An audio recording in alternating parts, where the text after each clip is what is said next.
Hey yo, what up guys, it's darklordoffire. I'm here today to bring to you a brand new video. This is Quickie Reviews, where I play games quickly so I can give you a quick review. And today we're going to be taking a look at Psychonauts, a game that originally came out on the PS2, but I have been playing it on the PS4. So where do I start with this game? Let's see, I think first I'll tackle visuals. Visuals are interesting, and the characters' designs are very interesting. I don't know if any of you remember the old Beetlejuice cartoon, but I swear to God, all of the characters in this game look like they came right out of the old Beetlejuice cartoon. And that is to say that the visuals are very cartoony, which, in my opinion, gives it kind of a timeless look, because it's harder to date something that looks more cartoony, and it's really easy to date something that people try to make look realistic, like the first Uncharted game. It doesn't look all that realistic at all, but they tried to make it look realistic, and so it doesn't age very well.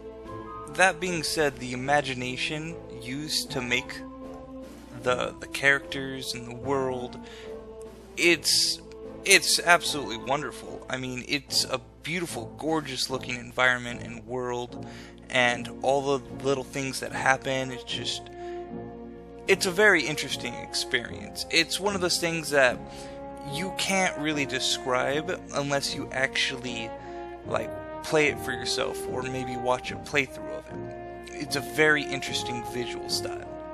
Now, let's move on to gameplay. Gameplay is really fun when you're actually inside someone's mind. Most of the game you spend in somebody's mind, but the other half of the game you spend just kind of running around in the real world, and it's not as fun, honestly, or at least not in my experience. But while you are in somebody's mind, you have a slew of abilities that help you complete the mission at hand, or missions as the case may be for an entire game. That's about all I have to say for gameplay. But what about music? Honestly, most of the time music was playing, I found it pretty ordinary and generic. It always fit the atmosphere of the level that you're in, but I was always just dying for the level to end, because once you go back to your camp, which is basically like the hub world, the music there is the best out of the entire game. So that kind of made the levels feel like they were dragging on just a tad. So what do I grade this game? I would grade this game a 6 out of 10, but like a high 6 out of 10.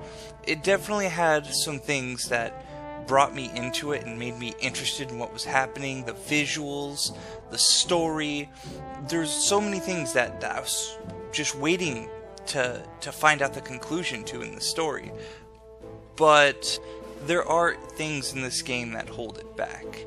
At the beginning of this review, I said that graphics don't really date the game, but the game itself feels dated. One of the reasons for this could possibly be because it was ported to the PS4 and it should have been played on the PS2, because that's where it was housed originally, and maybe that would have been the best place to play it. But from my experience from the, I'm sure, crappy PS4 port of it, it very much felt dated. And this is all graphics that I'm talking about, just visually. But there's times where you're positive you can see like the polygons and stuff, and that it doesn't really look the best. It doesn't look as good as it could. Anyway, so that's been my review, guys. I hope you guys enjoyed it. If you did, make sure to give it a thumbs up. If you did not like my review, make sure to give it a thumbs down. If you have any comments, make sure to leave them in the comment section below, and subscribe if you guys want more of my content. Alright, thanks for tuning in, guys. Peace.